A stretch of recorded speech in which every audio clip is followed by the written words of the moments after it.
Ladies and gentlemen, boys and girls, and peasants of all ages, when the four swordsmen unsheathed their mighty swords and thrust them so the four tips touch, the commoners drip from the floods of their thunderous power.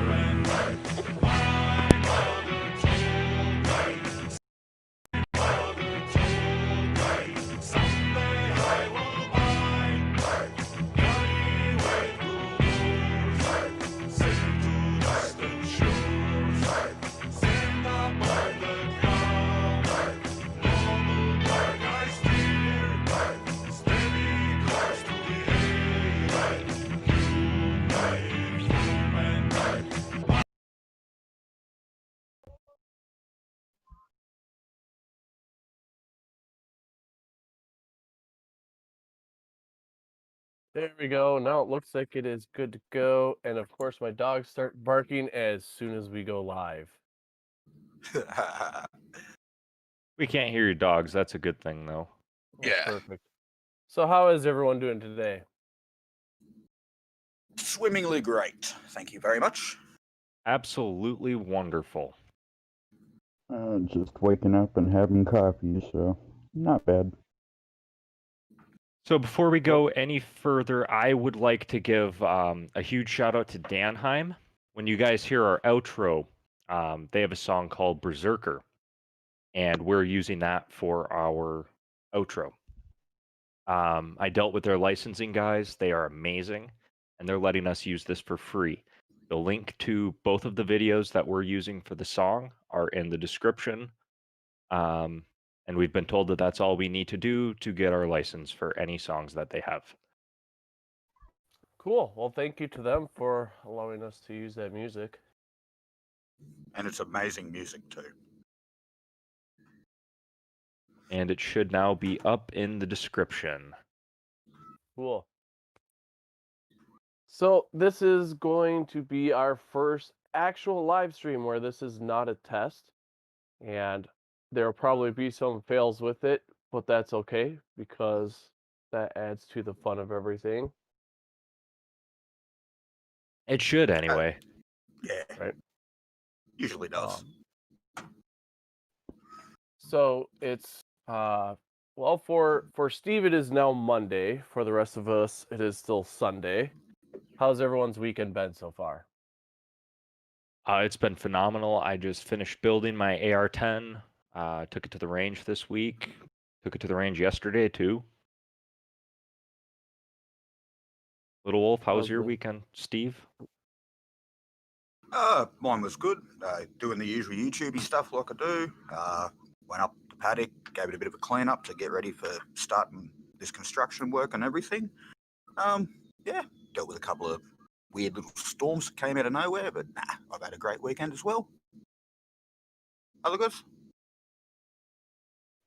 Mine wasn't too bad. I mean, the usual, like Steve said, the YouTube things and hanging out with him at the pub, and then later on I have a couple of videos to work on to put out that I'm collaborating with someone, so. Very cool. Can you say who you're collaborating with? It's Chris Durham. Oh. Very nice. So my weekend's been fairly boring. I've been yelling at the dogs because they're barking a lot, but I got a new centerpiece for my fish tank that I am absolutely loving. I think for once I feel like my fish tank is complete, whereas before other times I was iffy on it. So I'm happy on that aspect. And I did a live stream last night testing out Streamlabs OBS because I'm hoping to maybe also on my channel do maybe weekly live stream where it's just kind of like a shoot the shit type deal. Nice. I'm going to start uploading content as well pretty soon. I'm going to go through every firearm in my collection and do a history lesson on each one. Very cool. I can't wait.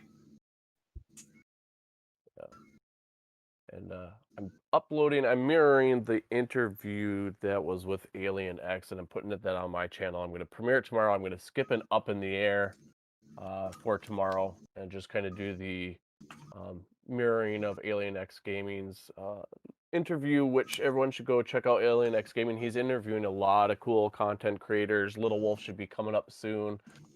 He's already done all the 4 Beardsmen, our nemesis, and he just did Commander Darklight last night, which there was a lot of things I learned about Commander Darklight in that interview that I would never have known, and it was really interesting to hear.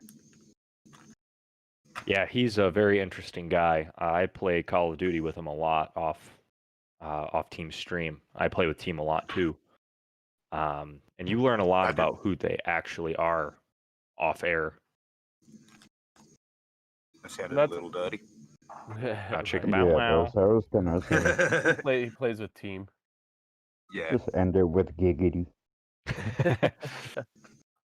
Yeah, I think he's got a brilliant idea of what he's doing, because it does kind of make everyone a little bit more personable. You know, it's you kind of see people in a little bit of different light. Sometimes you go onto YouTube and you see creators, and they have a character, they're doing a certain way, and so it's kind of a way to really understand who they are aside from that character or aside from what you see strictly on a live stream or created content. And so that's a really cool idea.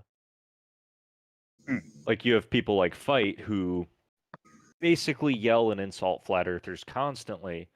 He's completely different off air. He's very, Right. very kind. Same with Team. Same with Bella Charge. And Mute Donkey, etc. Yeah. Nah, I'm an asshole. You are, but you're a kind asshole. Winamp kicks the llama's ass. At least you I wipe. don't know why I thought that. What was that, Tanner? I said at least he wipes. If he's an asshole, at least he wipes. That is true. You donkey is a jerk. So there was a couple current events that happened that I think we should discuss. Obviously there's been a lot going on in the U.S. with all of the Capitol riots and all of that. This is a little bit different current event. It's more related to my community, and it's something that I think can be celebrated by everybody on both sides of this issue. The National Rifle Association is filing for voluntary bankrupt. For those of you who don't know what the National Rifle Association does, basically they are a what did you call it, Mute? Lobbying group. Thank you. And they lobby for firearms rights, only they don't. They have supported every major gun control bill that has come out in the past 20 years, and even before then.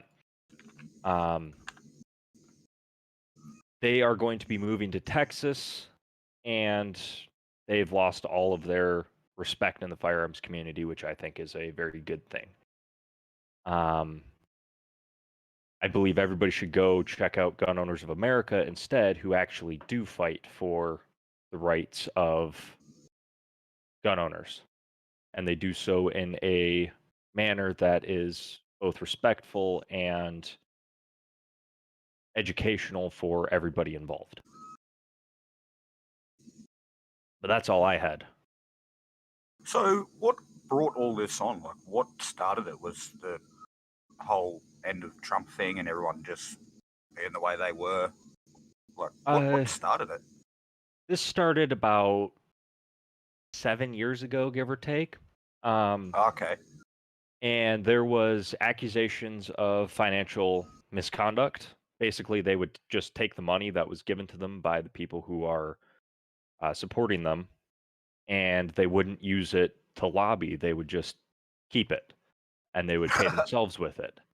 And that's because they're not a nonprofit organization like Gun Owners of America. So they could just take as much money as they wanted in donations and pay themselves.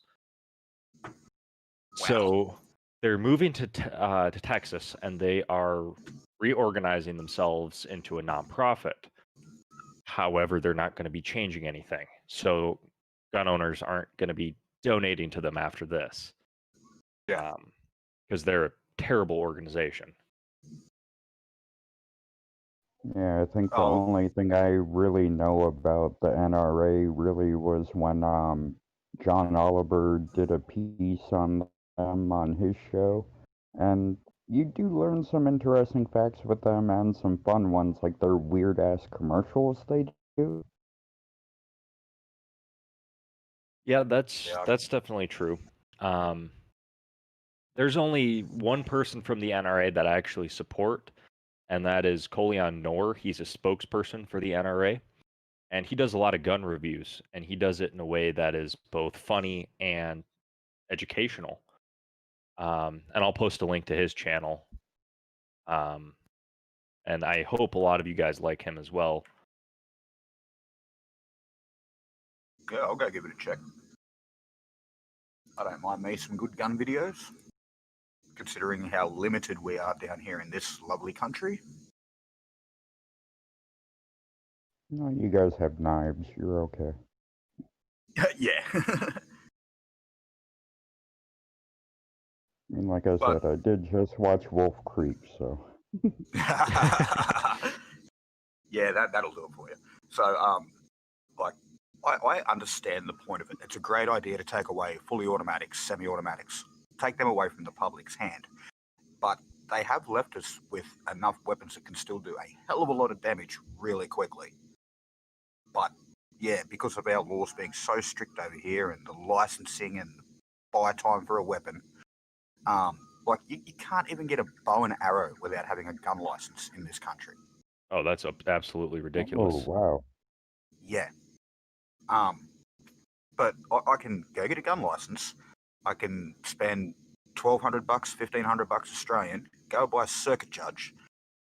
So there you go. You got a revolver rifle, 5 shots straight out. You can do a lot of damage with that. Yeah, that's true. Historical. So the Aussie is Steven, Dark Steve. Yeah. But go ahead. I apologize. No, I was just going to say, yeah, I'm the Aussie. Sorry, Steve, Dark Steve. So I disagree with you when it comes to taking semi-automatics and even fully automatics away from civilians. I am the type of person who says that everything up to and including nuclear warheads should be legal. Regulated, but legal. Well, I don't see the problem with having automatic weapons. Like, it's just our government that hate us. We can't even have a paintball gun here. Oh, that is absolutely ridiculous. You guys should be able to. Yeah. And historical, how am I insane? Fully automatic weapons are completely useless to civilians other than on the range and for fun and recreation. Less damage has been done with fully automatic weapons in any form of confrontation than semi-automatic weapons, and that is simply due to their inherent uncontrollability. Oh yeah, like I said, nuclear weapons should be regulated, but it should be legal, because then you get people like Elon Musk who can afford the billions of dollars to build a silo, hire the staff to maintain it, maintain the nuclear weapon itself, and nuke Mars like he wants to do. Yeah. Oh, that man is so smart, but so dumb. Yeah, did any of you guys catch Thunderfoot's episode on his Hyperloop stuff? Oh yeah, all 4 of them. The white paper. No, it's great. Like, yeah, creating a vacuum in something that big. Let's see how well this works. And like he even pointed out, you get one little hole in that thing, all your pressure starts escaping. Little drop-down air masks, what are they going to do if you've got no pressure on your chest? Yeah, they're going to do almost nothing. The human body works based off of pressure. Yeah. The diaphragm creates a vacuum and then creates a positive pressure to push all the air out. Yep. I think he should stick with going upwards, not around in circles. Agreed, 100%. Yeah. But no, I see somebody saying the anti-PhD Tony, and PhD Tony and I have had conversations on this, the whole firearms thing. Yeah. Oh, that's Fohammer, historical philosopher. I advocate for private ownership of nuclear weapons. He's got a silo just under his house. Yep. Next to my bunker. For the Raise of ATF, hands who's surprised. I'm not Nobody. surprised. To the ATF who is definitely watching this, please don't raid my house and shoot my dog. I'm kidding. But if he does have a pile of wood stacked up, leave the dog alone. Steve is the anti-Tony. ah, why? Because I'm dumb.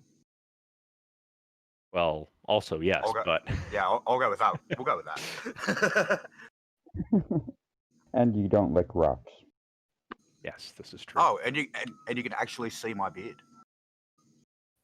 This is also true. So yeah, I don't mind being the anti-PhD Tony. But I'm trying to set up a gaming Put a beard stream. on your kangaroo. I really got to do something about that picture. You can't even see the kangaroo at the moment.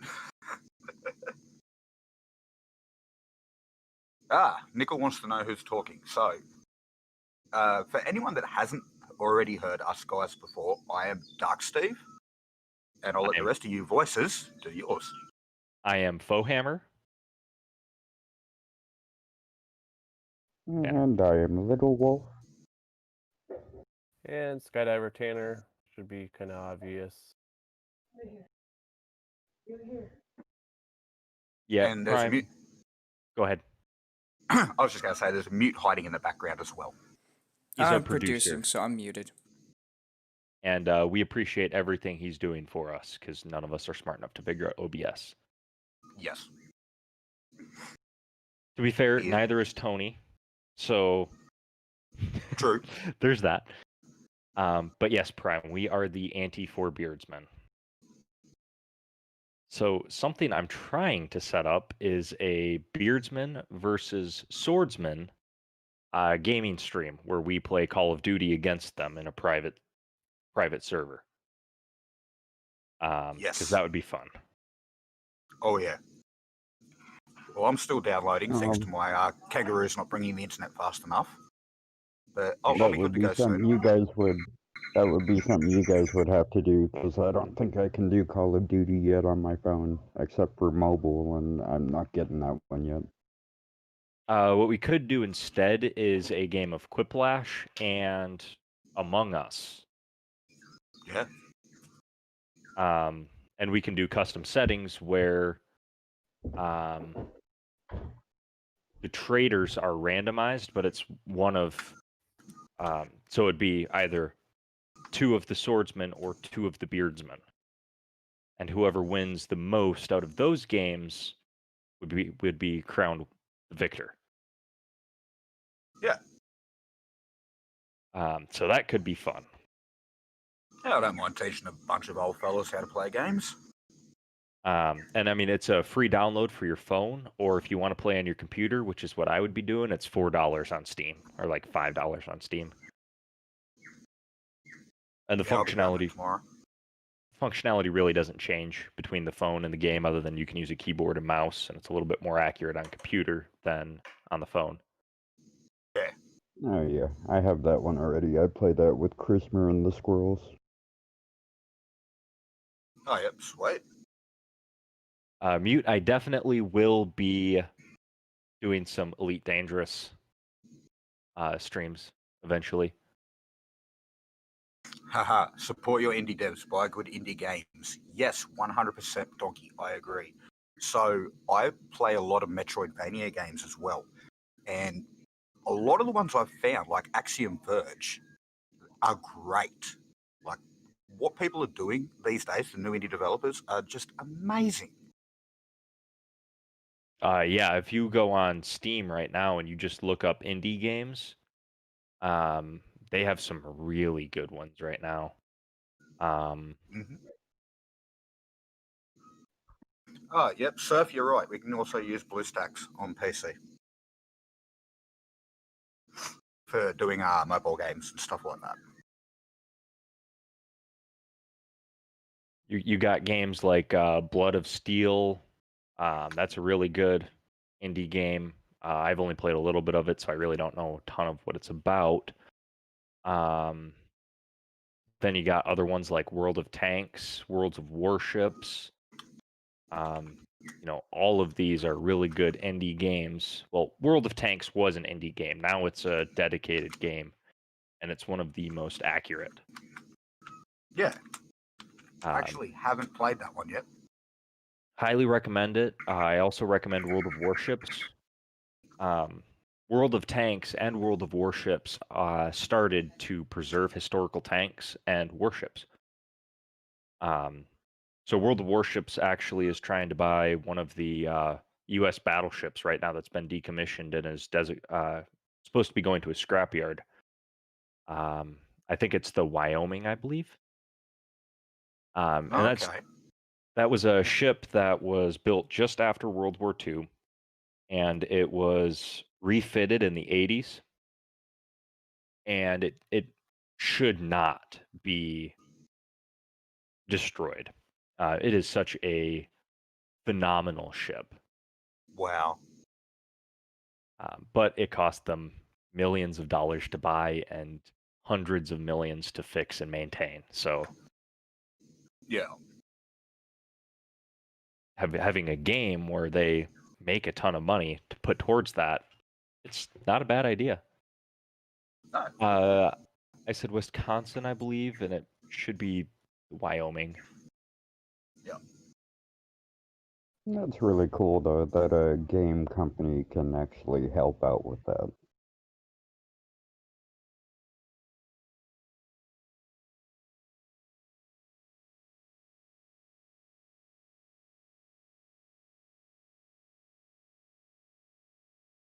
Oh, I was a little bit wrong, guys. I apologize. It was made in the 1913, updated for World War II, and I believe it was updated in the 80s. Oh no, that was the Mississippi, but still, it's a historical World War II battleship. So It's there you one of guys the go. ones named after a state. Yeah, there's only a few that are battleships fell out of usage because they're almost virtually useless. Missiles have a much longer range.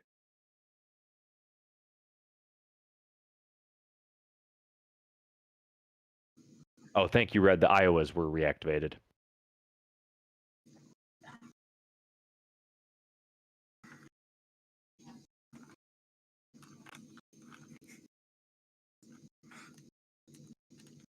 Right, and there's the crickets. Yeah, so what do you guys have? No one?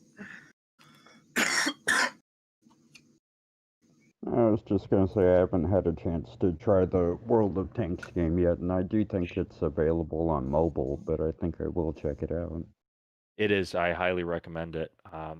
It is relatively accurate, but obviously because it's a game, they had to do balance stuff. So you can have a light tank take on a heavy tank and win, whereas if you put a name a light tank of World War II, you put it up against a Tiger, the main cannon isn't going to penetrate even the side armor or the rear armor. So, but it's a game. It has to be done in such a way that it is balanced. Yeah. Yeah, and I play so many games on my phone and find so many indie games. I was thinking on my channel maybe just doing a couple of reviews on some of them at some point. You definitely should. You have some really good content, Little Wolf. Oh yeah. I've been getting told that a lot, and I think that's why Chris reached out to me, because he heard one of my ones. I think it was on the New Year's Eve one, wishing everybody a happy New Year's. He was saying, "You sound like you could tell a good story, so why not tell us some stories about these couple of songs?" And he sent me some to look up, and I looked into them, and yeah, we're gonna put some stuff together and put them out. I actually have another announcement. Sorry, not trying to make it all about Foe today. No worries. Prime Red and I have started our Sci-Fi Navigator content. We put out our announcement trailer, I think yesterday or the day before, and we're about to give some backstory on one of the ships that is in universe called the Ranger. That should be fun. We're going to be doing the recording right after this. I really am looking forward to it. And then after that, we're going to be filming some stuff for Stargate SG-1 and going through that series. Oh, amazing! I love SG-1.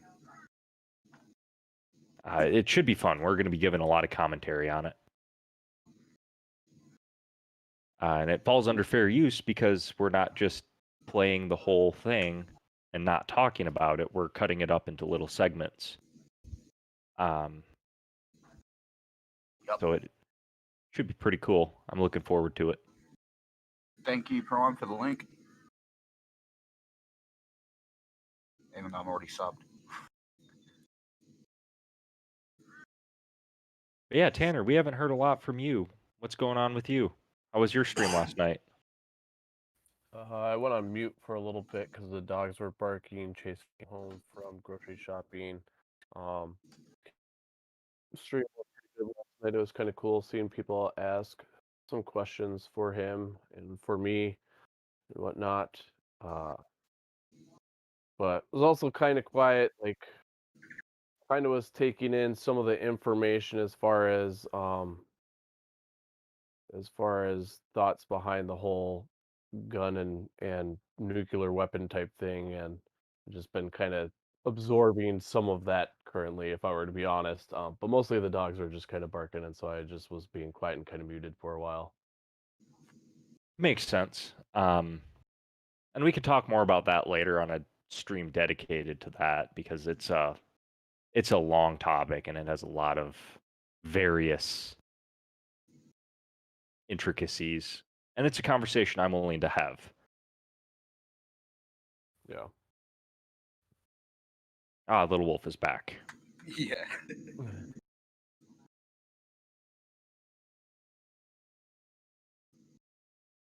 But what about Steve? How's the construction going on your house? Yeah, so that's what I was just going to pop in and say. So I ripped down a couple of the fences. We've pulled it all up. It's out of the way. Started clearing up the yard. Got the snakes. Chased them all out. Because, yeah, you got to love snakes here in Australia. Well, literally where I sit last week, I had a 50 centimetre baby brown snake just casually come cruising along and straight over my foot. And I've looked down from the computer. I've looked at the little snake. He's just sitting there on my foot. I'm like, right. Slid him off my foot. 3 very large steps towards the door, and I was inside, and I did not come back out all day. So I don't do snakes.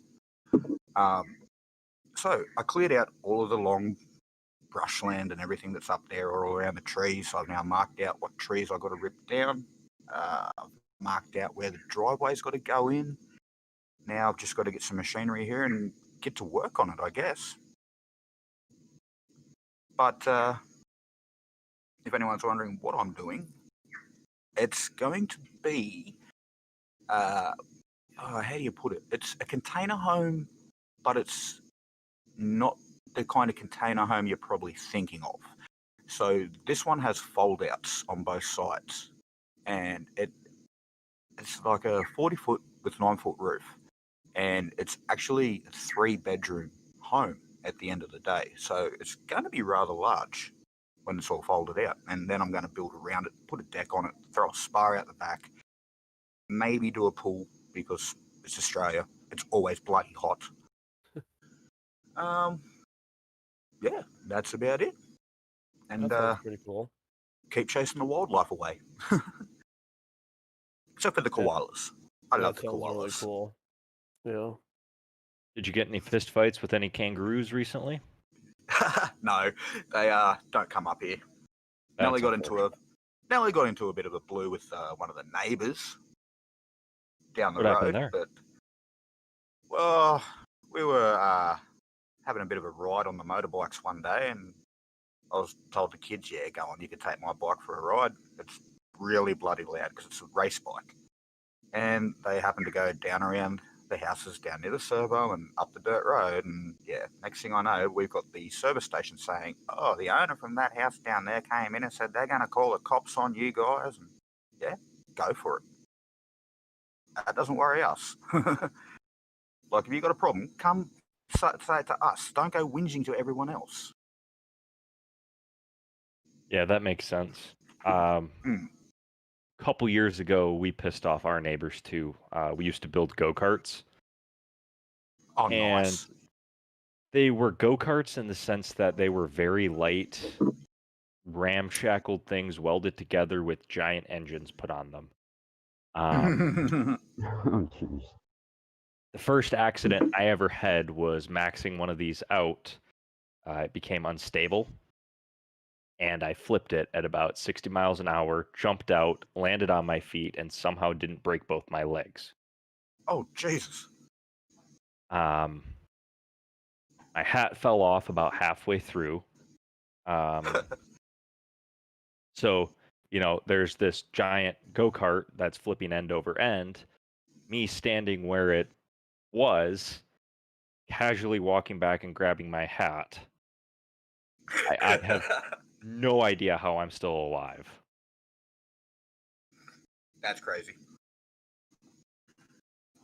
I've had a similar thing happen. We had a little quad bike, and it just got put together by a couple of the little fellas' father. And I thought, yeah, okay, you know what? I can trust him. He's old enough. He knows what he's doing. He'll do everything up properly. No, I learnt my lesson. Being a mechanic on bikes and stuff like that, I do not trust anybody now. So he's put the quad bike together. I take it for a ride up the back. One of my mates are behind me on the other road, dirt bike. And I'm coming flying back down the hill on this quad bike. Next thing I know, the netting and the metal around it on the left-hand foot peg folds down. It just comes loose, folds down, goes under the quad, locks the tyre, and then the whole thing just starts sliding, goes into a mad drift, and it's putting me straight towards a bank and a tree. The only thing I can think of is this has got to roll. And as soon as I thought that, yep, it did. It went straight over the top of me, just ripped me up, and it went up the bank, hit the tree, came back down, and sat there like, ha. And I'm just sitting there. My mate's come back down. He's like, "Dude, you're all right." And I just looked at him and I went, "Quick, go get me a beer."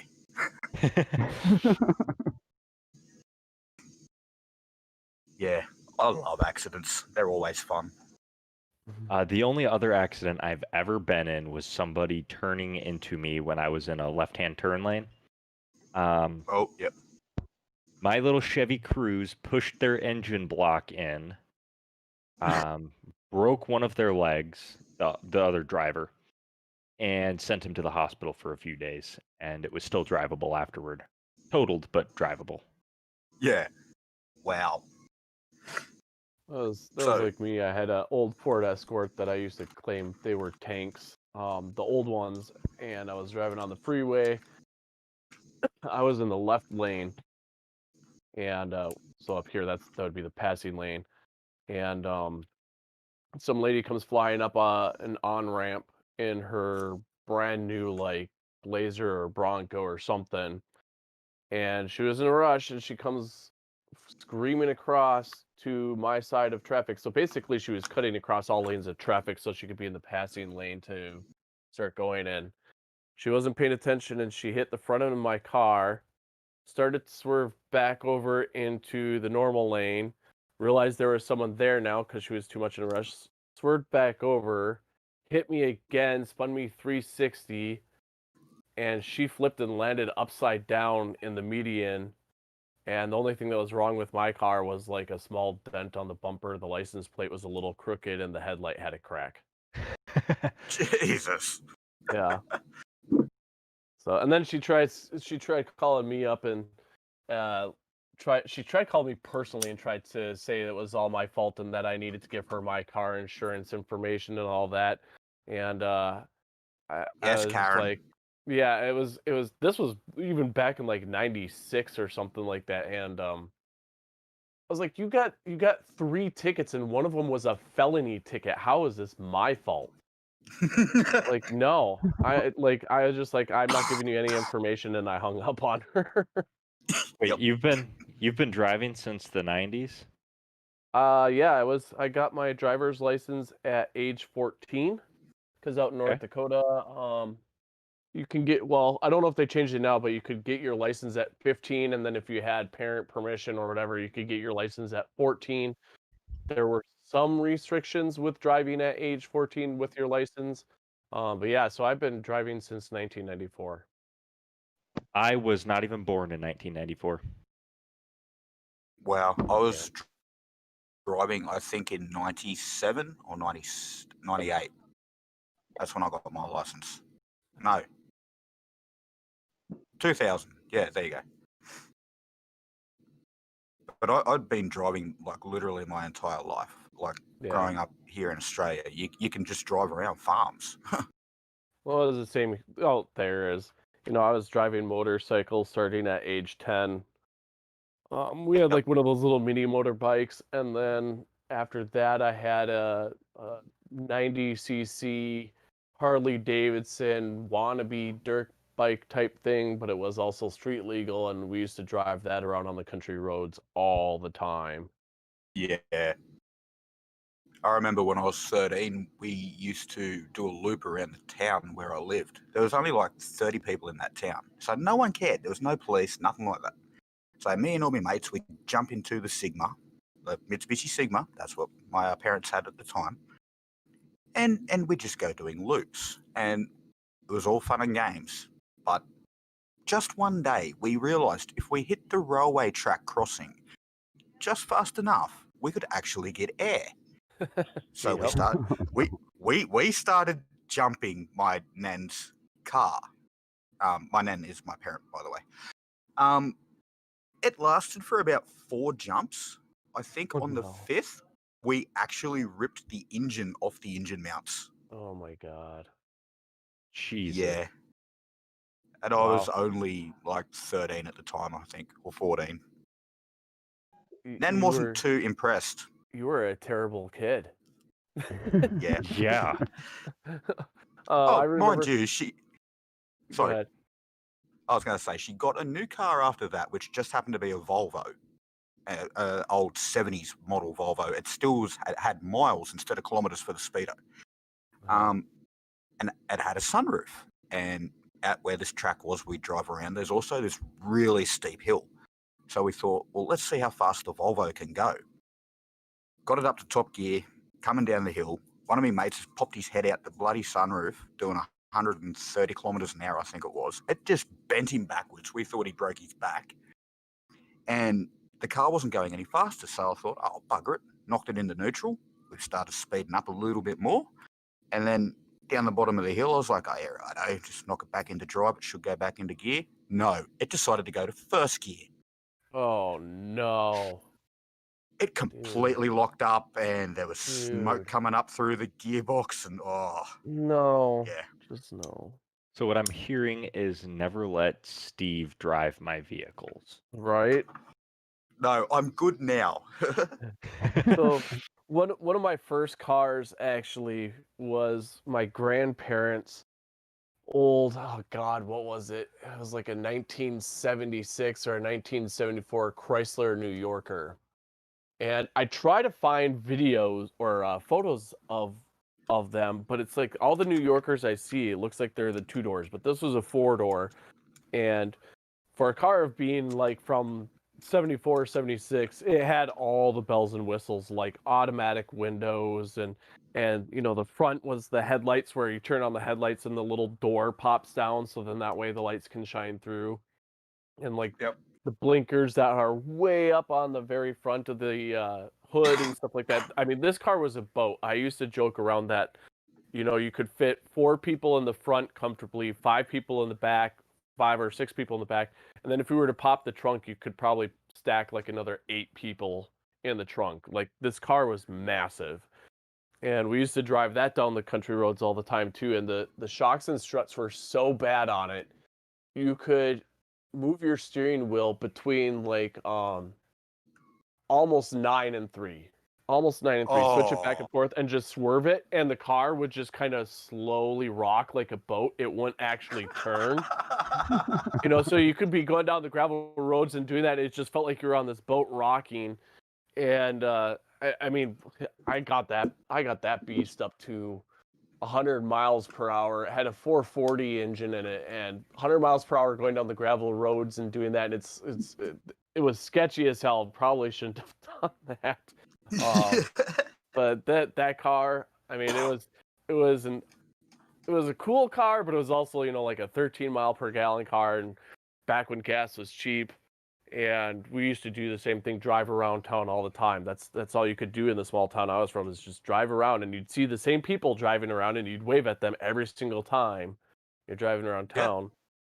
And we kind of had something similar to like what you were talking about, railroad tracks. Now, where I grew up, there's uptown and there's downtown, but downtown you literally had to go down a hill to get there. So growing up, I always thought downtown meant you literally went down a hill to get there. But there was a few sections where the hills were kind of steep, and so there were houses and there was roads and there was crossroads, and so where there was a crossroad, obviously it had to be a little bit flat. So think about like maybe San Francisco, you know how you're going down that big hill, kind of flattens out, you go down again, it flattens out. And there was times we would be going down those hills kind of fast, and you'd catch a little bit of air once you got to the flat section, and it would go back down again. And never did anything crazy where we got air that we knocked the engine off its mount, but Yeah, it's not a good idea. So I It's like actually all of have these many stories. licenses now. I was Sorry, just Wolf. gonna say, you know, all of these stories are reasons why I don't drive and I let other people do it for me. That's smart, but you Well- also live in Alaska where the population is like 10 people. Somewhere around there. But Maybe it's- that was a little low. Maybe it's like 15, but still. Try coming to Anchorage. You'll like it. I want to visit Anchorage sometime. I do want to go there. I do too. Yeah, I'd like to. The only stories I've heard about Anchorage are from other veterans. They would be forced to run outside in the middle of winter wearing face masks, and by the time they were done, they would have ice crystals form to their face after their Oh, 5-mile yeah. run. Shoot, Wow. I've gone outside for a cigarette in the middle of winter, come back inside, and my mustache is frozen. And that's just from like 5 minutes of being outside. So Yeah. basically, everything I know is from ice road truckers about up there. I got pictures of me with eyelashicles, I call them, frozen up on that. But Ice Road Truckers is a good. Yeah, Ice Road Truckers is a really good show. I like that one. I would love to give that a go one day. I would not. You guys are more ballsy than I am. Actually, Yeah, well, driving on ice isn't all that bad. Out in the villages, they have the river taxis, and it's just them driving up and down the rivers to get to different villages and things. And Yep. as long as you know that the river is at least like 2 to 3 feet thick with ice, everything's fine. Michigan Yeah, actually. Go ahead, Tanner. Oh, I was gonna say, I was talking. I had a friend up here from Florida one time, and when it was wintertime, we went driving out on the lake, because he'd never obviously done that before, being from Florida and stuff like that. And Chase actually hasn't ever driven out on a lake, so I said this winter, once it gets chilly here or cold enough, I usually wait at least a month of sub-zero or below freezing temperatures before I'd ever drive out on the lake. But I love it. It's open, and if it's nighttime, you can see the stars really well. If there's a meteor shower, you drive out on the frozen lake and you're able to see the sky so much better. Yeah, it's just I love driving out on frozen lakes. Yeah, and like the trucks and shit we drive down here, are a lot bigger than what I watch on ice road truckers. So I'd be more than capable and comfortable doing it. Like, I'd always constantly be ready to bail out the door. Trust me. But yeah, I would love to do it. I think it would be a great thrill. You'd be terrible at it. Yeah. If you've never driven on ice. Right. Oh. That's my only reason is because you're used to Australia. You have pavement all the time or gravel roads. Like driving on snow and ice is a whole different ball game. So Yeah. maybe you drive bigger trucks and stuff, and you can I've- handle the bigger truck. But when it comes to snow and ice, I like. I've driven a truck in snow before, though. Have you? Yeah, it actually snows in Australia down south. Ah. Yeah, so Yeah, I'd Blue imagine it would. yeah, Quarter the Blue inch a year. Mountains. Right. No, Kind of like the U.S. so here, where it snows like 2 flakes in Texas, and they shut the whole state down. Somebody spills a couple of ice cubes and they shut this entire state down. School's canceled. yeah, Yeah, Donkey, that you're stuff always right. makes- Snow's not bad. That But, stuff makes me laugh because up here in Anchorage, a few times we've had like winds that would be considered hurricane force winds, and we're forced to still go to school. I can Yep. remember one year it was really icy out, and we were having, I think, somewhere around like 80-mile-an-hour winds. And Damn. the buses, when they were sitting still on the ice, were getting pushed sideways because of the Yup. wind. And it's like, I had to actually like almost put cinder blocks on my feet so I wouldn't get blown away. Because North Dakota is the same way. I mean, it's pretty flat on the eastern side. The western side's gorgeous if you go see the Black Hill or the not the Black Hills of South Dakota. If you go see the Badlands, but there was one winter where we had like a negative 60-degree wind chill for like a month and a half straight, I swear. And our little town made national news because we broke a record for the lower 48 states of having a negative 93-degree wind chill. The winds were so strong and so bad, and we still had school. We still had to go to school. The only reason why it got canceled halfway through the day was because a snowstorm was coming in and the snow was drifting and blowing so bad from all the winds. So they had to shut it down because, it was going to clog up all the roads and we wouldn't be able to see or anything. That's the one where my neighbor that was like 2 doors up, their house got completely buried. And so the fire department had to leave them out, and they could only find the kitchen window. So they had to go in and out of their kitchen window for like a week as they tried to shovel out where their front door was. Wow. Yeah, we like don't- we a don't- couple. Oh, go ahead. Go I ahead, was Wolf. going to say, Wolf. Someone speak. Little Wolf, go. Okay, I was just gonna say, I think it was maybe 3 or 4 years ago. I was back out in the village area, and when you're out there, in the tundra, it's like pretty much permanently frozen snow. So there's not really any trees at all, and only like maybe waist-high bushes, and so you get wind constantly. And I can remember walking from my friend's house to the library, and I think that was probably about a mile and a half or so walk. And I remember walking from the library to my friend's house, and they checked the temperature, and like it would say, negative 20 or whatever, but then like you check the actual temperature, and it said it was down to -60. And it's like, oh, well, no wonder my beard and mustache were completely frozen by the time I made it back. I just like that he's the waist high bushes. Giggity. So we don't have to worry about anything like that here in Australia, really. Oh, like Blue Mountains, Thredbo, all that. That's our skiing snow areas, where obviously they clear roads. The biggest problem we have, like especially when we were kids too, and being where we are, is if it got to 40 degrees Celsius, and I think this still applies, they'll actually shut schools down. Really? Yeah, because too hot for the students, and a lot of Australian schools, especially outback schools, don't have air conditioning.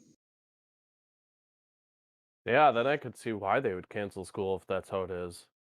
Yeah, like they just don't want a Yeah, bunch of kids especially- rocking up and then dropping in the heat. Yeah, and then you have all of those bodies inside of one room or whatever. That's a lot of body heat, plus on top of the actual heat. Oh yeah. Mm. I just saw, Steve. I just saw your comment on black ice being bad. Yeah, it's terrible, and I have a story on that too. Again, North Dakota, gotta love it.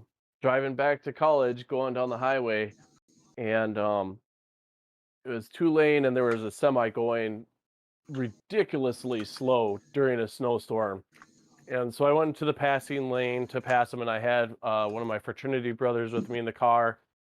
We passed the semi. We're more than far enough ahead because I'm not going to cut back over into the lane in snowy conditions and stuff like that. And I tell him, yeah, I'm going to get back over into the other lane because then that way, if we spin out, we at least got the passing lane, the lane we're in, and the shoulder, so that way we don't end up in the ditch. We were getting more traction in the passing lane, but just as I said that, next thing you know, we're facing the semi head on, Oh. and then we're not facing the semi, and then we're facing the semi head on, and then we're not facing the semi, and we stopped in the passing lane, facing forward down the highway, and the semi goes past us, and I was like, well, we lucked out there. It's a good thing that I went back into the regular lane, and then we just stayed behind the semi. I was like, I'll just keep going slow. We'll stay behind the semi. We don't need to pass it no more. Wow. Yeah, no, black ice is horrible. And also, well, you guys have had to deal with this too. Like when you get torrential rain, if anyone's ever aquaplaned a vehicle before, Oh, you yeah. wouldn't think. Yeah, you wouldn't think it. You can actually aquaplane 50 tons of truck. It's easy. Yeah. Yeah, it's not very difficult. Yeah, I learned that the hard way. You can also aquaplane a tank. Wow. Ask me how I know that. How do you know that? Okay, how? So I was an NTC. I'm not a tank driver, but I am licensed to drive a tank. Mhm. So I got into the M1 Abrams, started it up, and we're transporting all of these vehicles from Railhead to our area. So basically, we reload them up on the train in California to bring them back to Washington. And it had just rained.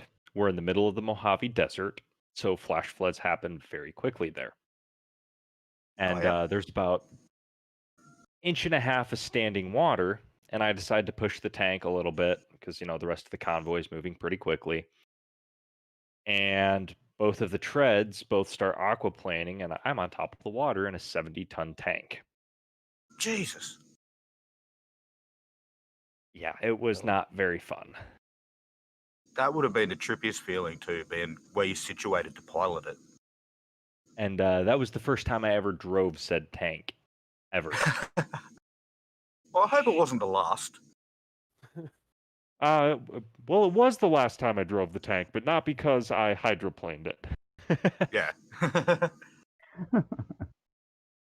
To be That fair, would be those cool. things ride so nice. For it being a tank, you wouldn't think that it has great suspension, but it has great suspension. Yeah. That's So cool. I can just- legally drive a Huggerland. I think they're called. They're a 4-track vehicle, and it's articulated in the middle. They use them down South Pole. Do you know what they are? Yeah, they're like the giant search and rescue vehicles. Yeah, so I'm licensed to drive those. I gave one a go when I was over in New Zealand once. They are amazing. You would think that it's going to throw you around, even when you're going up and down like 30-degree hills and just throwing them around a test track. But these things are amazing. You can sit in them and you can be comfortable and, yeah, great to drive. And they're, 4 tracks. And they even float. That's what's great. That Yeah, makes me tanks think of don't like float. those aqueducts at Wisconsin Dells out here, where it's not on tracks or anything else like that, but they go from land and water. Mm-hmm. Give me a sec. Oh, did anybody hear about the Marine Corps? Their aquatic vehicles, their LAVs, starting to have issues in the water. They're supposed to be semi-submersible, but recently they've just been dropping. Most recent one was when they were doing an aquatic exercise and 7 Marines died from drowning due to it filling in with water. I don't trust anything that says that it's amphibious anymore after that. Yeah, that would definitely throw you off on that, especially hearing something like that. Yeah, I wouldn't trust it either. I think that's why, like, so Wisconsin Dells, when they do those, I think they call them the ducks or something like that, because it was I think it was an old World War II vehicle that they tried using, and they had a lot of issues too. And the only reason why they keep using them at that place in Wisconsin is because they can pay to keep the maintenance up on it constantly, so they don't sink or anything like that. I still would be very hesitant to get in one. And I don't know, I would imagine that the Marines one was enclosed, but these ones they're open top, so it's just a canopy over the top. So if it starts sinking, you quite literally are just swimming. You're not like stuck inside something. Yeah, those are enclosed. They have, I believe, 3 hatches, including the one for the driver, and then they have a rear ramp.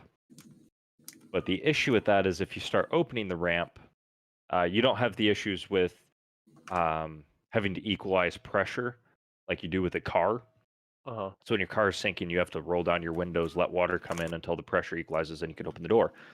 It's hydraulic, and it's a couple of tons, so it's going to push through that water no problem. Yeah.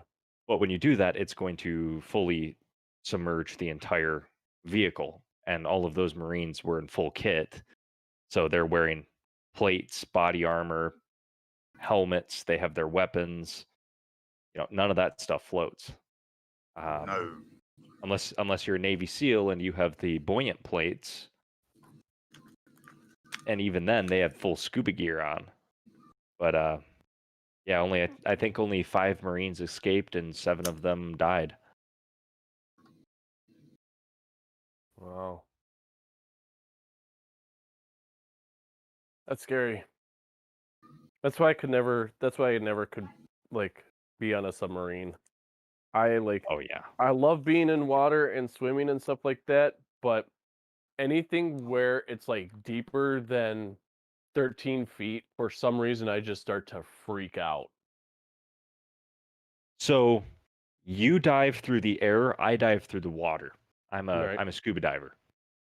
And it I'm not going to mention what I dive through.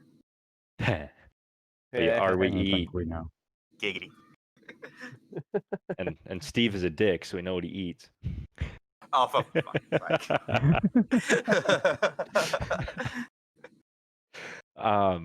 He didn't deny it. Exactly. Tanner, we might have found you somebody. Yeah, he's so far away, I already got my own man. That's fair. I play the 5th. We knew. Wait, can Aussies plead the 5th? Yeah, you don't have you don't even have a constitution. Well, No. like we do anyway. Don't make me send a kangaroo over there.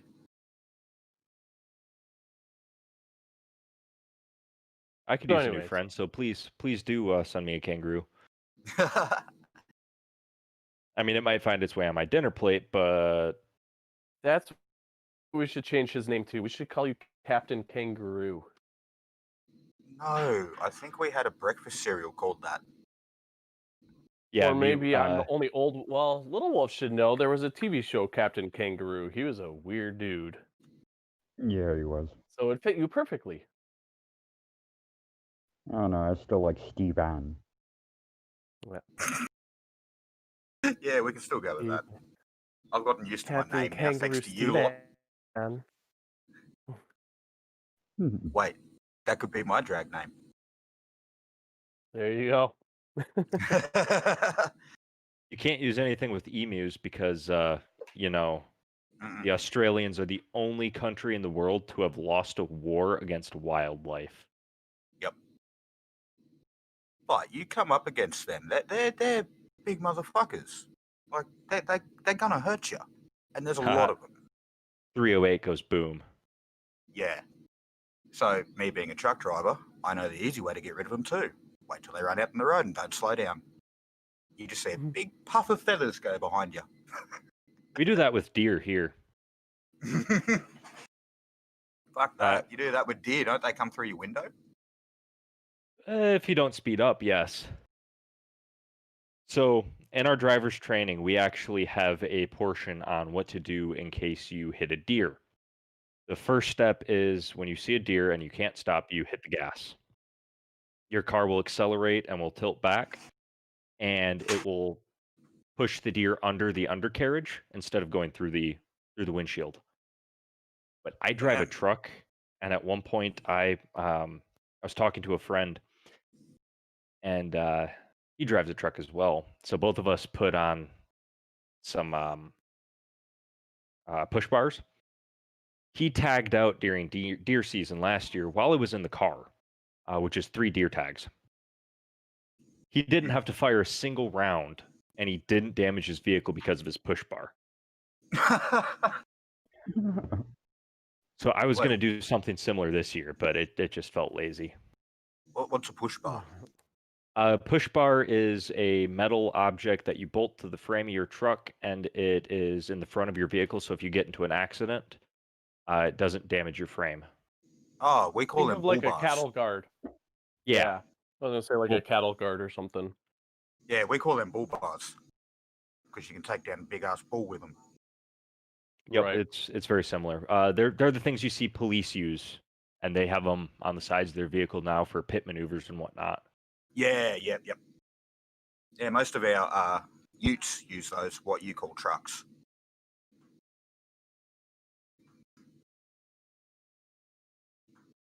Semis or trucks? Yep, semis are trucks, and trucks are also trucks. Yeah. Yeah, so a ute... Pickups, trucks, and semis. Semi-trucks. Yeah, so I don't call pickups trucks.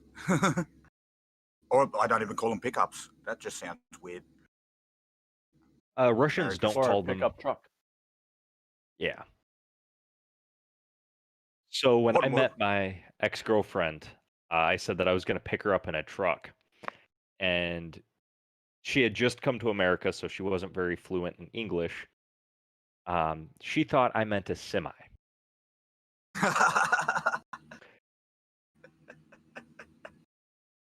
And I spent maybe 3 hours trying to explain to her the difference between a pickup truck and a semi-truck. Yep. And I don't think it translated very well. Little Wolf, I know you like country. You should know this lyric then, where it's in the song, a cargo light gives off a romantic glow. Actually, I don't know that one. Ah, come on. It's I think it's Joe Diffie, Pickup Man. That's a You little could set my different. truck on fire and roll it down a hill, and I still wouldn't trade it for a coupe de ville. Oh, okay, now I do know. Yeah. That sounds familiar to me. You just had to sing it out for me. You call that singing? That was terrible. Yeah, we just got That's what I can do. I just got to hear it more because I'm more into like movie lines and things like that than I am with music lyrics, unless it's certain ones. Yeah, see, I'm Can you imagine usually... a Swordsman karaoke day? So we lose subscribers. Oh, can we at do that? my during my Iatvos experiment that I'm doing this year, hopefully this year, I am actually going to be doing karaoke. Nice.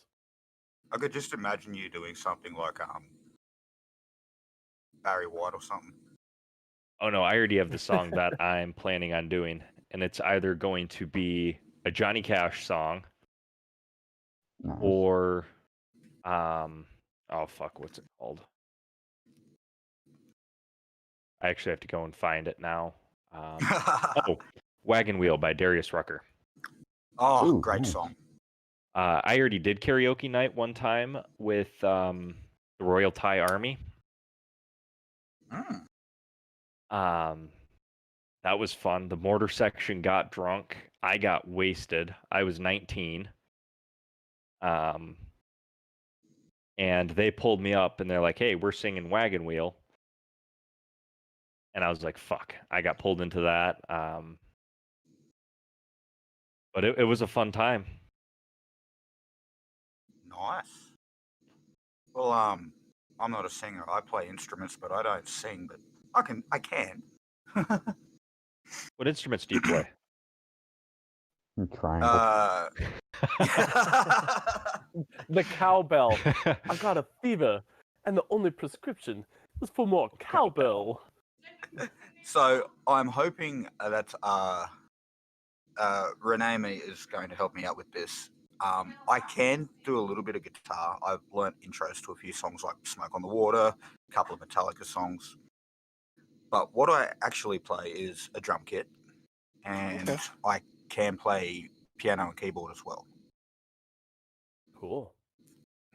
I play the trumpet and I played the trumpet for 12 years and I played the French horn for 5. The French I horn. wanted to get in the French horn, and I never did. Like when it was like time to pick them out, I was so close to the French horn, and that's what my dad played. But I was trombone for 7 years, and then I taught myself baritone, and I was a What's better player at the, the baritone, and I only played that for 1 year. Oh, So the only reason think why Steve- go ahead. I think Steve might like this. Really, the only instrument I ever really learned how to play was the didgeridoo. Wow, that's cool. Yeah, we had a guy come up here in Alaska, and he would make some out of PVC piping, and I bought one from him for like $15, and I played that around for like 3 years. That is so nice. cool. So I thought Steve was gonna say he plays the skin flute. No. No. Bagpipe. I actually really enjoy the bagpipes. So growing up with my great-great-grandfather being a veteran, I'd always go to Anzac Day. I'd be up before sunrise for all that, the dawn service, all of it. And that's what really got me into liking the bagpipes, is you'd always hear them once a year, every year. And it was just the most amazing sound when I was a kid. And now you got people on YouTube here, like I can't think of her name, the Indian Sheila that plays. And there's like There's 3 the others. Snake Charmer. That's her. Yeah. Yeah, she's Yeah. amazing.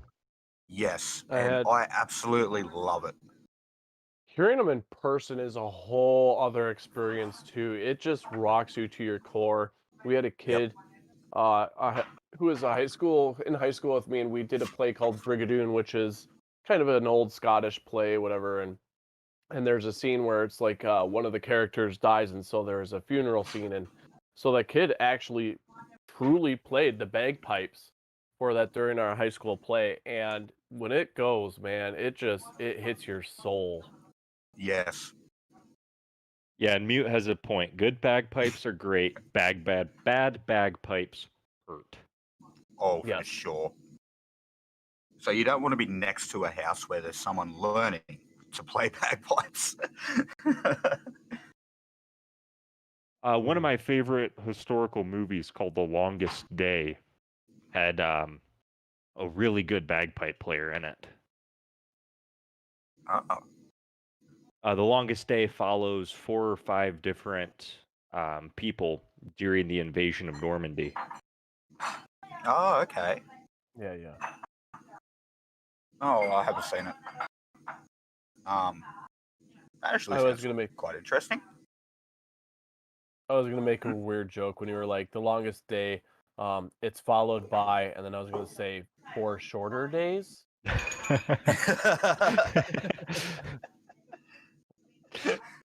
I just put a Wikipedia link Oh, to yep. what it is in the chat. Cool, got it. Okay. So, who watched the 4 Beardsmen this morning? What did they talk about? Because I was asleep, and Oh I'm God. sure some of you were too if Tony was talking. Yeah, Um, I went to sleep as Tony started talking. So basically, almost immediately, JL and Tony got into it like they always do. Oh yeah, that was great. And they started talking about how ghosts might exist, but they don't meet the some criteria for non-existence or existence. And basically, they exist, but we just haven't discovered them yet.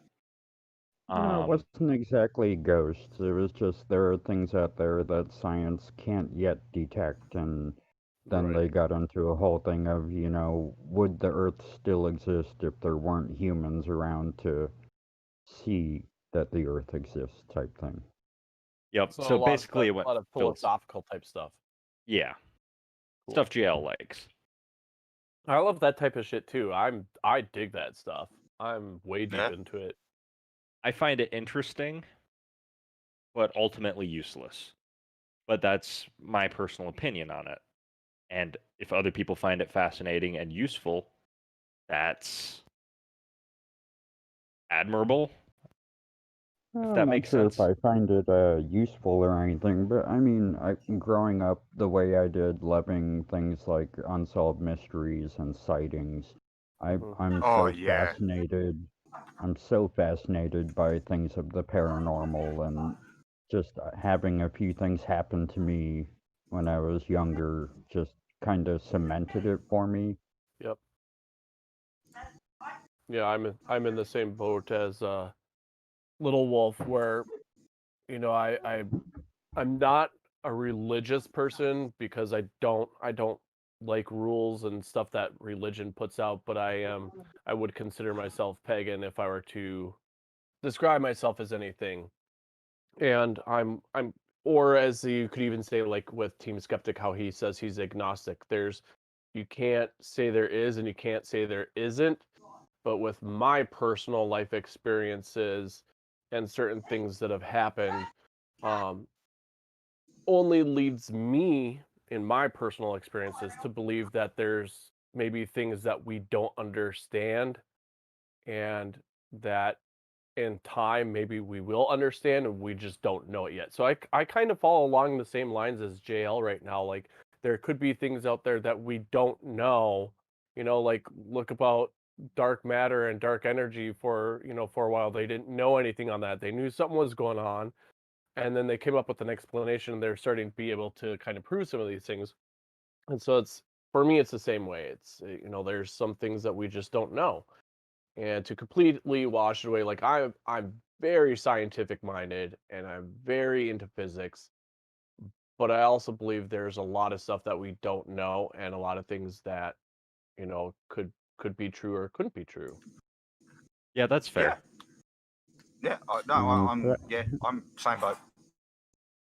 In fact, yes, I do believe in ghosts. I've lived across the street from a cemetery and I've seen shadow figures walk across my wall.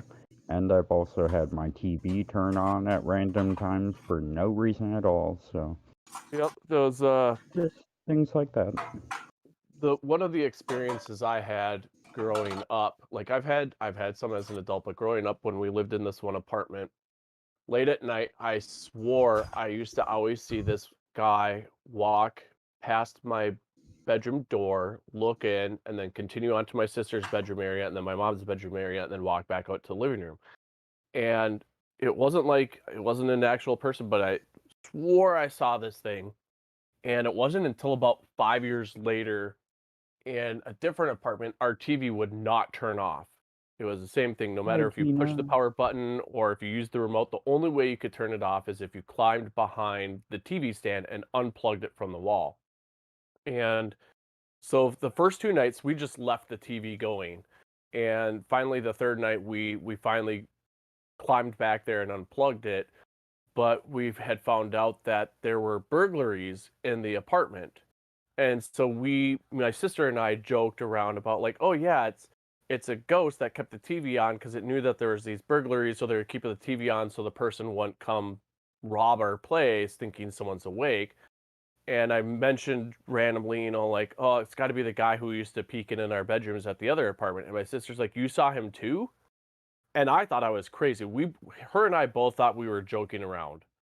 And we found out like we both were witnessing and experiencing the same thing. And from that point, it kind of only solidified it for me a little bit more.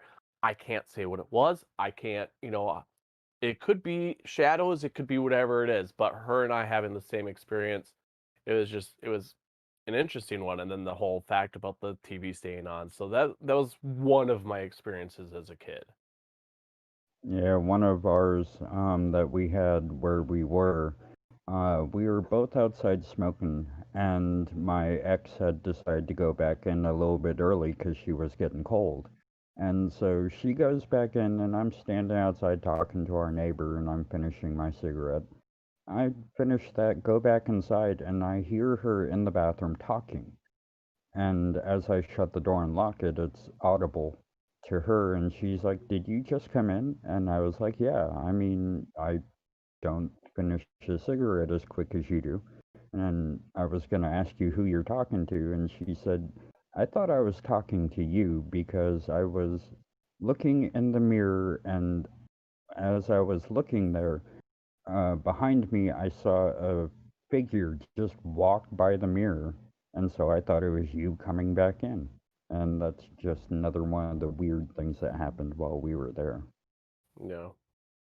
Yeah, right now I might be experiencing something like that. I go to sleep in my room, and when I'm kind of in that little twilight zone where you're still aware of everything that's going on, I'll hear doors shut randomly in my house. I live alone. Yeah. You don't leave a window open or anything? Nope. Definitely not now because it's like 30 degrees outside during the day.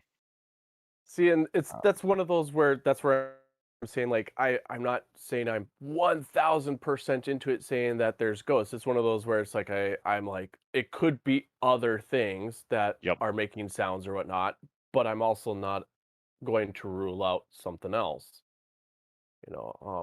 One of my experiences as an adult, if I were to reveal some things about myself, whatnot, is my grandma was really sick, and my mom kept wanting to have me visit my grandma, and I always had this nasty feeling in my stomach of like, well, no, I don't want to go see grandma because as soon as I see her, I know she's going to pass away the next day. And it was just a feeling I kept having over and over, and finally, after Thanksgiving one year, I said fine, and we go visit grandma, and we're up there, and we're walking through the nursing home with her in the wheelchair. And the whole time she kept saying she was talking about her damn funeral. Well, I want to be, I want my funeral to be at such and such funeral home. I want my service to be at such and such church. And this is what I want happening. And I was getting pissed because I was like, I came to visit you, Grandma. I didn't want to come up and talk to you about, your funeral arrangements. And so we were sitting down and eating, and I was just upset because it was like kind of just that whole reality of grandma's gonna die type thing, and here she is talking about her funeral and stuff.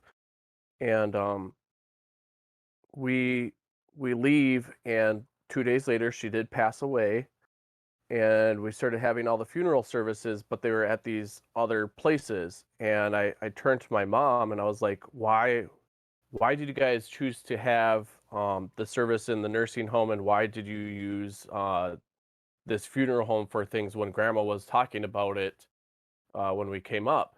And she's like, what are you talking about? And I said, well, when we came up and visited, that's all grandma was talking about the whole time. She just kept talking about it. And I said, and it was upsetting me. And my mom goes, like, no, Grandma was not talking about that. And I said, yes, she was. She's like, no, she wasn't. She's like, is that why you were so quiet during dinner? And I was like, well, yeah, because I was pissed off that Grandma kept talking about her damn funeral arrangements. And then my aunt happened to be, there when we were visiting her too. And my aunt confirmed, like, no, she didn't say a damn thing about her funeral arrangements. And they were pissed at me because they're like, well, if she was saying this and we didn't hear it, you should have told us that that's what she wanted. And I'm like, I thought you guys were hearing it. I thought you guys were hearing everything that she wanted.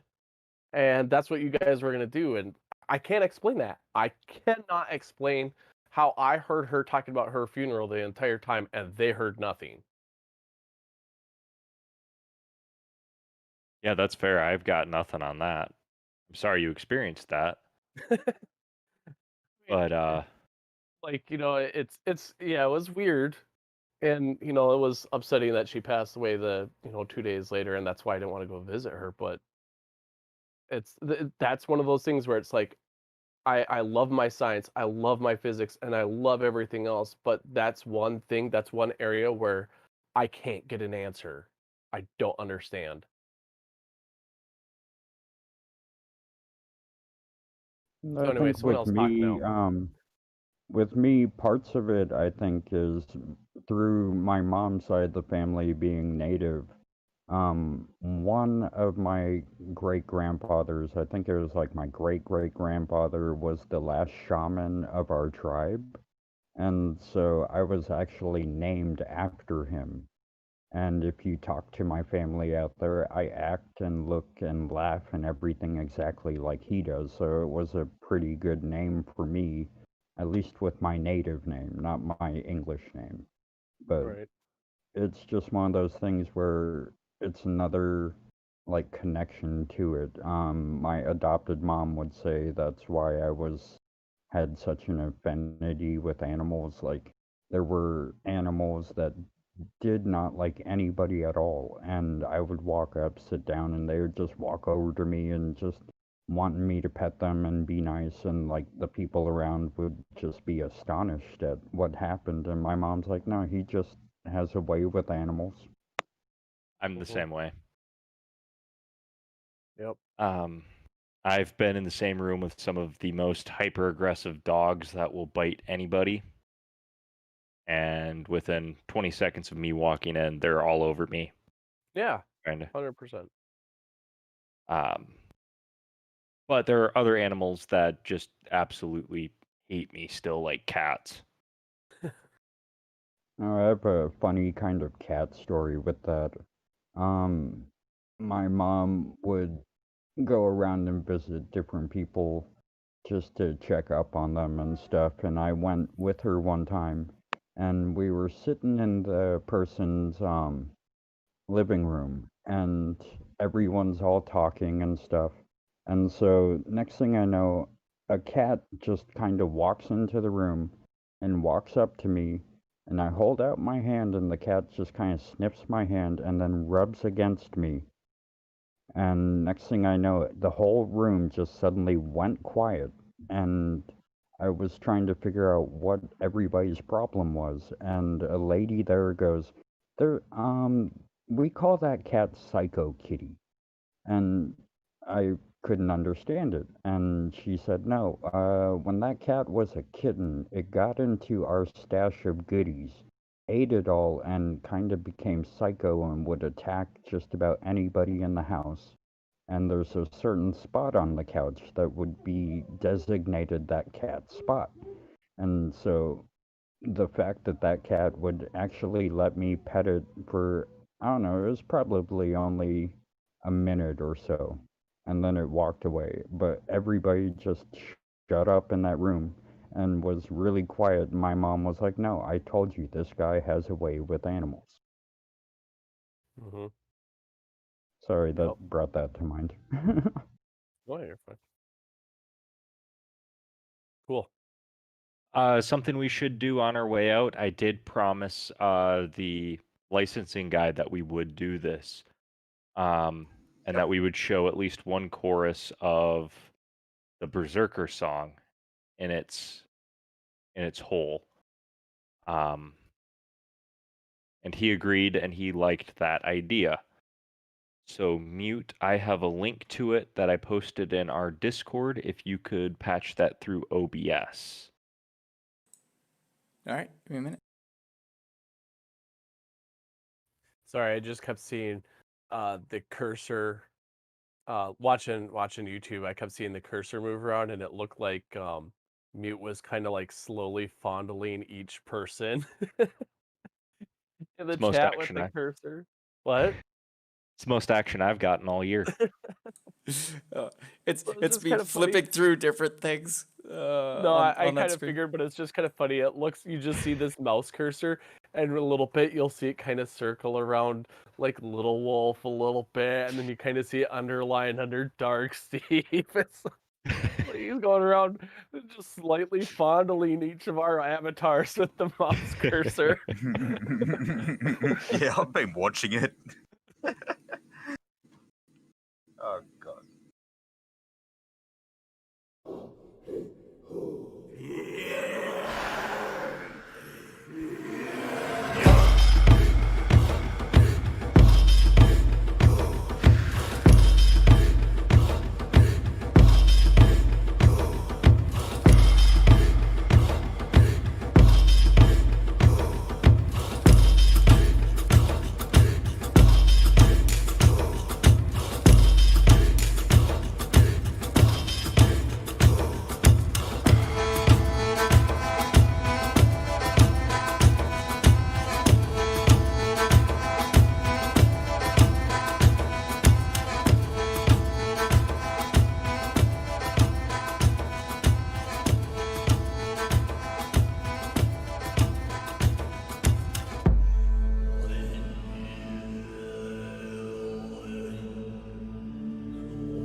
And that should be good there, Mute.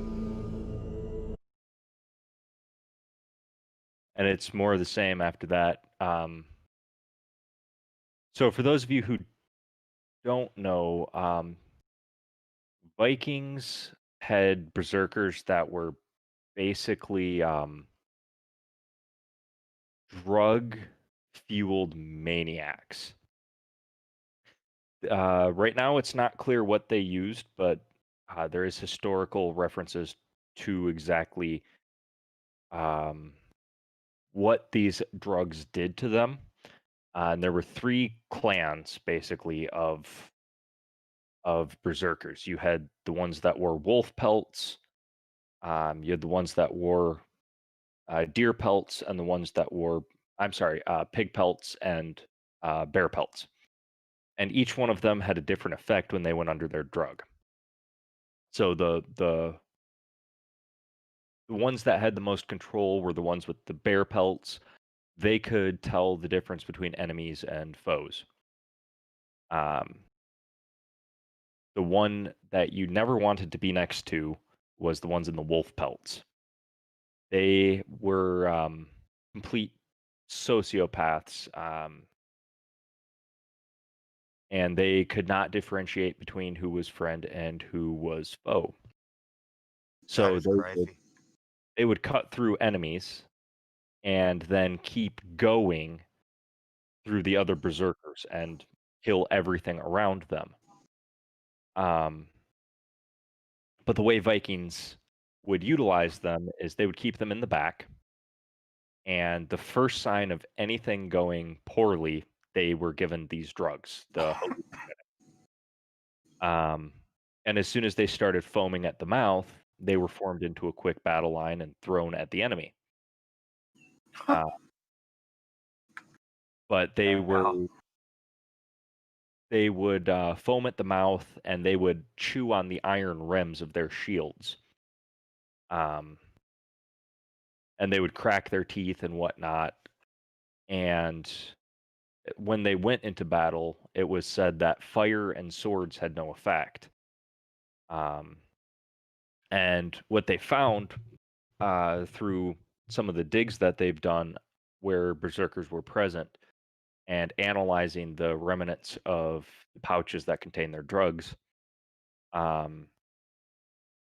what these drugs' effect did was basically induced a sense of shock. So it would pull all the blood back to the core, and it would cause hallucinations. And they would actually think that Odin was talking to them. And I just find that really cool. It is interesting. Sorry, little Oh wolf. yeah. Yeah. Yeah, I'm not too worried about that. Sounds fair. Viking meth. Yeah. All right, well, I suppose we should probably start wrapping it up here. Call it an evening. Yes. Death, PCP, and Baths. I would like to thank Danheim one last time. They were a pleasure to deal with, and they make some incredible music. Yes, thank you to Agreed. them. Very much. Thank you. Amazing music. Yes. Gives you goosebumps every time you hear it. So with that Little said, Wolf, you have anything? yeah. Go ahead, Steven. Sorry. Okay. I was just gonna say, if you guys are ever around, you want to come over to the pub chat, which we do over on my channel, feel free to come jump in anytime you want. We'll be doing some games and stuff from tomorrow, I believe. Yeah, that's it for me. Wolf? No, not really too much. Just have my couple videos coming out later on with the collaboration, and thank you guys for coming out, and thank you, Danheim, for letting me play around with your music and make a opener and a closer. Thank you guys for showing up. Time Traveler is the group that does our intro music. Well, they took the original song and they changed it. It's just a person who made it for his friends and gave us permission to use it. But yeah, thank you everybody for showing up. I really appreciate all of your support, and I hope you guys have a good day. Bye-bye, bipeds. Tanner, Bye, it's all everyone. you now. Yeah, I was gonna say, thanks guys for stopping by for our first official live stream. Hopefully we're gonna start having a scheduled time for y'all. And I'm gonna try to start scheduling my live streams on my channel now that I can figure things out. I'll actually put out notifications for it. And hopefully I'll have a created content of myself later this week. Thank you guys.